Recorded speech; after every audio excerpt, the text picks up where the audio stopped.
Olá, tudo bem? Sou o professor Everton, professor de Química, e hoje nós vamos iniciar mais uma aula de Química. Na aula de hoje, nós vamos falar sobre separação de misturas, parte 1. Essa aula ela vai ser dividida em duas etapas, porque separação de misturas é um tema que aparece com bastante frequência nas provas do Enem. Como é muito extenso, há necessidade de dividirmos em duas partes. Então nós vamos ficar hoje com parte 1, que é a separação de misturas heterogêneas, e na aula de parte 2, nós vamos falar de misturas homogêneas. Bom, as separações de misturas, elas consistem na separação das misturas do tipo hétero. Essas misturas do tipo heterogêneo, elas são misturas classificadas com duas ou mais fases, como nós vimos nas aulas anteriores. Na aula anterior, nós vimos que a mistura heterogênea, ela pode acontecer entre dois sólidos, ela pode acontecer entre um sólido e um líquido, desde que haja uma distinção de fases. Então, quando eu vejo mais de uma fase, eu tenho ali uma mistura do tipo heterogêneo. O primeiro método de separação de mistura é a catação. A catação é um método muito simples. É você realmente fazer um movimento de pinça com as mãos ou com a ajuda de algum aparelho, e aí esse processo ele é configurado como catação. Vale lembrar que a catação ela é usada para separar sólidos, né? Então há necessidade de usar uma pinça, usar as mãos ou fazer o próprio movimento de pinça é caracterizado como catação. O segundo método é a peneiração. Já é bem sugestivo o nome, né? Peneiração, precisamos utilizar a peneira, o uso de peneira. E isso nós fazemos com frequência em nossas casas. Né? Você ali peneirar uma areia ou um arroz, é o processo de peneiração. Então, utilizou a peneira, o processo ele é classificado como peneiração. Próximo processo é a ventilação. A ventilação ela é muito comum, utilizada para tirar a casca do arroz, a casca do amendoim. No que consiste a ventilação? O vento ele percorre e leva a fase menos densa, né, que é aquela fase mais leve. Então, aquela fase mais leve ela é arrastada pelo vento. E aí tem um processo de ventilação. O processo de secagem de roupa no varal também é um processo de ventilação. Né? Nós pensamos que é apenas evaporação, a água vai evaporar. Mas também acontece que nos dias ventilados, o vento ele bate nas nossas roupas ali estendidas no varal e aquele vento ele retira as gotículas de água que estão suspensas na roupa. Também é um processo de ventilação. Então, utilizou a ação do vento para separar a fase menos densa, ventilação. Próximo processo é a levigação. A levigação, apesar de ter um nome um pouco confuso, é muito comum nos nossos dias a dia. Então, a levigação nada mais é do que utilizar a água corrente para separar a mistura. Então, todas as vezes em que há a utilização de água corrente, você tem um processo de levigação. A levigação, a nível de Enem, ela é mais empregada nos garimpos, ali no tratamento do ouro. Então, passa-se uma peneira, né, uma cuia, com uma água corrente, juntamente com a mistura de mercúrio, o ouro, as pepitas de ouro, a areia. Então, quando passa a água pela peneira, o que acontece? A parte mais leve é arrastada pela água. Esse processo é de levigação. Você aí na sua casa, ao chegar e lavar as mãos na pia, mão ensaboada, quando você abre a torneira, a água arrasta o sabão, arrasta a sujeira. Isso também é um processo de levigação. Então, levigação é muito simples, é somente a utilização de água corrente para separar a mistura. O próximo processo é a separação magnética, ou imantação, também pode ser conhecida como imantação. Na separação magnética, há necessidade de se usar um ímã, né? E essa mistura, obviamente, ela é usada para separar metais, pequenos pedaços de metais, normalmente chamados de limalha. Então, esses pequenos pedacinhos de metais, a linguagem química correta que nós vamos encontrar nas provas é limalha. Então, separei uma mistura com auxílio de um ímã, esse processo é chamado de separação magnética ou imantação. Próximo processo é a filtração. Na filtração, há necessidade de se usar um filtro. Também fazemos isso com muita frequência nas nossas casas, né? Ao fazer café, por exemplo, o filtro de barro, que você pode ter em casa, é um processo de filtração. Na filtração, há necessidade de se usar a fase sólida e a fase líquida, onde a fase líquida passa pelo filtro e a fase sólida fica retida nesse filtro. Esse processo é filtração. Então, fez a utilização de um filtro, o processo é denominado de filtração. Percebam que esses processos, eles são bem sugestivos, né? O nome da separação de mistura já me induz a perceber o que está acontecendo com a utilização daquele material.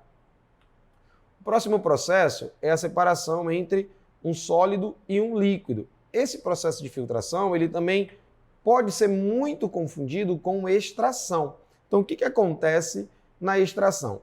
Na extração, quando eu uso uma água e essa água ela consegue extrair as propriedades químicas da substância, eu tenho um processo de extração.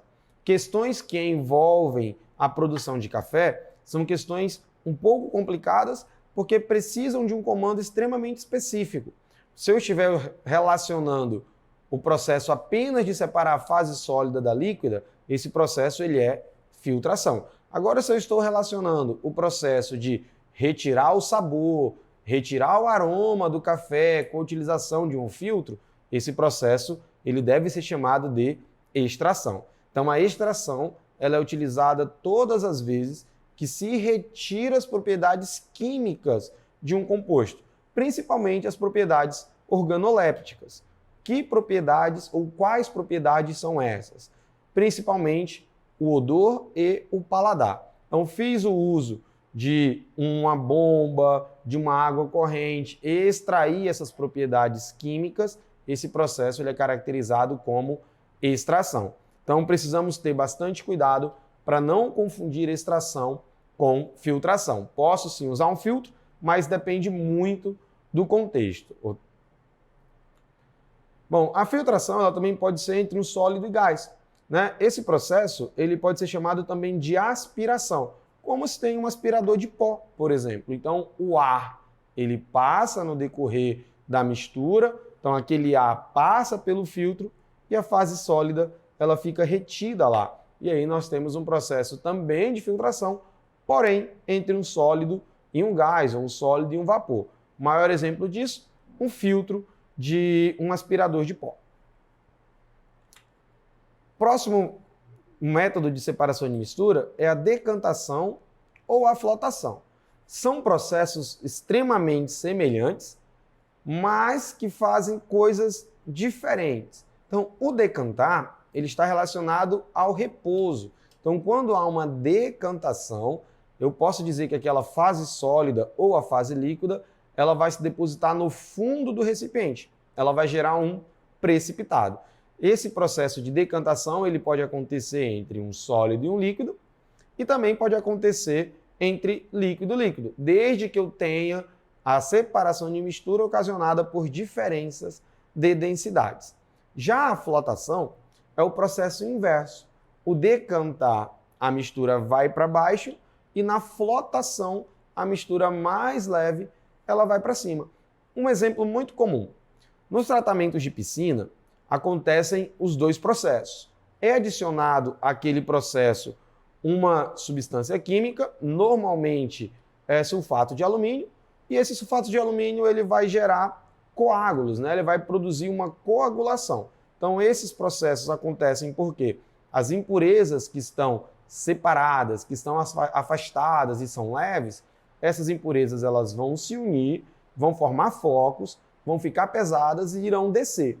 É tanto que quando se joga o sulfato de alumínio durante um dia, no outro dia todas as impurezas estão depositadas no fundo da piscina. Esse processo é decantação. Aquelas impurezas que não conseguiram ser depositadas no fundo do recipiente, elas vão ficar na fase superior, sobrenadante. E aí nós chamamos de flotação. Um outro exemplo de flotação é colocar pó de serra, né, serragem sobre a água. Isso faz com que a serragem ela não consiga afundar e ela vá flutuar, né? O nome é flutuar. Por isso que o nome do processo da separação de mistura é flotação. Então não vamos confundir decantar com flotar. Decantação a fase vai para o fundo e flotação, a fase mais leve, vai para cima. Até aí tudo bem? Então vamos seguir com o próximo método. O próximo método de separação dessas misturas é a decantação de líquidos líquidos. Nesse processo, há uma necessidade de usar o funil de bromo, que é o que vocês estão vendo na tela de vocês. Esse funil de bromo, ele serve justamente para decantar a mistura. Então tem uma mistura de dois líquidos, claro que é importante frisar que esses dois líquidos precisam ser heterogêneos, eles não podem ser líquidos homogêneos, eles têm que formarem duas ou mais fases para eles poderem decantar. No caso do funil do bromo, é muito simples. A fase mais densa se deposita no fundo e a fase menos densa se deposita em cima. Então, o que acontece posteriormente a isso? Abre-se a válvula desse funil de bromo, aquela fase mais densa, ela desce completamente e quando chegar no menisco, né, que é aquela linhazinha ali que vocês estão vendo na tela, fecha-se a válvula e ocorreu a separação de misturas. Então, a decantação, ela pode ser entre um sólido e um líquido, e ela pode ser também entre líquido e líquido. Lembrando que é sempre repouso, né? A palavra-chave é repouso. Há uma necessidade da mistura descansar por um tempo para ela poder decantar. Vamos lá então. O próximo método é a centrifugação. Centrifugar tem a ver com rotacionar. Então, sempre que há uma separação de misturas utilizando uma rotação, o nome desse processo é centrifugação. Pode ser um processo em que haja uma separação de sólido e líquido e pode ser um processo em que haja uma separação de líquido-líquido. Então, sempre que separar a mistura utilizando um processo rotacional, o nome desse processo é centrifugação. Né? Nós temos em casa centrífugas. E qual é a missão de uma centrífuga? Lava-se a roupa, coloca na centrífuga a roupa completamente molhada, esse processo vai rotacionar, a centrífuga vai girar ali com uma alta velocidade e a água, como é mais leve, vai ser jogada para fora do recipiente. Esse processo é chamado de centrifugação. Mas onde mais aparece a centrifugação? Nos exames de sangue. Lá nos exames de sangue, quando o sangue é colocado no tubo de ensaio e é levado a uma centrífuga, vai acontecer um processo rotacional, vocês podem acompanhar na tela, e aí nós vamos ter a separação das hemácias, dos glóbulos, onde o sangue vai ser separado das suas partes. Isso é centrifugação. O próximo método é a dissolução fracionada. Nós temos dois tipos de dissolução. Pode ser uma dissolução simples e pode ser uma dissolução fracionada. Na dissolução, há a necessidade que haja adição de solvente. Então, eu posso ter uma mistura de sal e areia, e como que eu faço para separar esse sal da areia? Eu posso adicionar água. Ao adicionar água, vai acontecer uma solubilização. Aquele sal que estava misturado na areia, ele vai ser dissolvido, por isso que o nome é dissolução, e aí eu terei água salgada e areia. Esse processo chama-se dissolução. Então, sempre que há uma adição de líquido sobre um soluto, esse processo vai ser chamado de dissolução. Se eu quero dissolver apenas um material, é uma dissolução simples. Se há necessidade de dissolver dois ou mais materiais, é uma dissolução fracionada. Esses próximos processos que vocês estão vendo na tela, a água ficou água salgada. Como que eu separo essa água salgada? Nesse caso, eu tenho uma mistura homogênea, e isso nós vamos acompanhar na próxima aula. Então, há necessidade de vocês ficarem ligadinhos aí para acompanhar o resultado dessa separação nas próximas aulas. O próximo método de separação é a evaporação. A evaporação ela acontece de maneira natural e eu preciso separar um sólido de um líquido, né? É muito comum a evaporação aparecer nas salinas, por exemplo. Então, evapora-se todo o líquido e no final sobra somente a fase sólida. Então, nesse caso, se eu tenho uma água salgada, toda aquela água vai evaporar e no final do recipiente vai sobrar apenas o sal, que é a fase sólida. Porém, esse não é um processo muito utilizado para resoluções de questões, porque é um processo que é muito lento, né? E acontece de maneira natural. Então, vamos praticar. Essa questão vocês conseguem encontrar no livro, né? No livro 1 de Química, na página 159. Ela diz o seguinte, é uma questão Enem, e ela vai nos dizer o seguinte. Leia o texto a seguir. Em visita a uma usina sucroalcooleira, um grupo de estudantes pôde observar a série de processos de beneficiamento da cana-de-açúcar, entre os quais se destacam: a cana chega cortada da lavoura por meio de caminhões e é despejada em mesas alimentadoras que a conduzem para as moendas, antes de ser esmagada para a retirada do caldo açucarado. Toda a cana é transportada por esteiras e passada por uma eletroímã para a retirada de materiais metálicos. 2. Após se esmagar a cana, o bagaço segue para as caldeiras, que geram vapor e energia para toda a usina. 3. O caldo primário, resultante do esmagamento, é passado por filtros e sofre tratamento para transformar-se em açúcar refinado e etanol. Vamos ao comando. Com base nos destaques da observação dos estudantes, quais operações físicas de separação de materiais foram realizados nas etapas de beneficiamento da cana-de-açúcar? O que essa questão quer da gente? Que nós saibamos, nessas 3 etapas, qual método de separação de mistura foi utilizado. Na etapa 1, a palavra-chave é eletroímã, então fez a utilização de um ímã. Na etapa 2, a palavra-chave é esmagar a cana, né? Então tem uma frase ali, esmagar a cana. E na etapa 3, passado por filtros, né? Sofre tratamento. Então eu tenho aí um direcionamento para resolver essa questão. Então na etapa 1 foi o eletroímã, na etapa 2 a cana foi esmagada e na etapa 3 ela passou por filtros. Então vamos ver qual desses métodos de separação mais se aproximam daquilo que a questão quer da gente. Separação mecânica não. Ó, letra B, separação magnética, combustão, não houve uma queima. Letra C, separação magnética, extração e filtração. Então tá aí nosso gabarito, ó, letra C, separação magnética por utilizar um eletroímã, extração por esmagar a cana, né? Então retirou as propriedades da cana, que foi o caldo, e a filtração, porque esse caldo ele passou por um processo de filtragem. Então, uma questão tranquila, letra C, nosso gabarito. Próxima questão diz o seguinte, questão 7, também do livro 1, lá na página 163. O bicarbonato de sódio é um sal que pode ser utilizado para solucionar diversos problemas cotidianos. Desentupir ralos, higienizar ambientes, clarear tecidos. Para todas essas aplicações, deve-se dissolver totalmente bicarbonato em água. Para cada aplicação, utiliza-se uma quantidade diferente desse sal. Caso se tenha preparado uma quantidade de solução maior, a quantidade utilizada pode ser recuperada, o sal, realizando uma. Bom, então o que aconteceu? Peguei um recipiente com água, adicionei ali o sulfato, né, o carbonato de sódio. Esse carbonato de sódio foi adicionado demais. E o que eu tenho que fazer para recuperar aquele sal que sobrou no fundo do recipiente? Então vamos acompanhar. Uma filtração, será que eu consigo fazer uma filtração? Floculação, formou flocos para recuperar o carbonato de sódio. Decantação, esse carbonato de sódio ele vai se depositar no fundo do recipiente.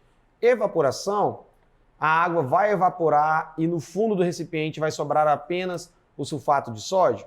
E a letra E, condensação. Condensação é a mudança de estado físico, né? A passagem do estado de vapor para o estado líquido. Isso eu já posso descartar essa alternativa. Então, nosso gabarito é a evaporação. Então, como formou uma mistura homogênea, todo aquele líquido vai evaporar e no final do recipiente vai sobrar apenas ali o carbonato de sódio, o nosso sal. A próxima questão, ela diz o seguinte. Vocês encontram essa questão, né? A questão 8, ela pode ser encontrada lá na página 163. Óleo e água não se misturam. A frase repetida a exaustão por professores de química do mundo todo sai da sala de aula e se comprova na vida real cada vez que acontece um desastre marítimo. O design gráfico Anthony Burwell, que mora em Londres, decidiu fazer arte para deixar essa teoria ainda mais clara. Produziu uma edição limitada de 200 pôsteres impressos com óleo resgatado do vazamento de petróleo do Golfo do México. Caso o design precisasse separar as duas substâncias mencionadas no início do texto, ele poderia realizar uma. Quais são as duas substâncias mencionados no início do texto? Petróleo, né, que é óleo. Esse óleo ele foi recuperado do mar, então é óleo e água. Como que eu faço para separar dois líquidos que são heterogêneos? Eu não posso utilizar a catação, que ali é catar dois líquidos. Filtração também não posso, porque esses dois líquidos iriam passar pelo filtro. Levigação é a utilização de água corrente. Coagulação teria que formar coágulos, blocos. E o nosso gabarito ficou como a letra E, que é a decantação, onde a fase mais densa é separada daquela fase menos densa. Bom, obrigado por a aula de hoje. Para essas e mais outras aulas, acessem nossa plataforma.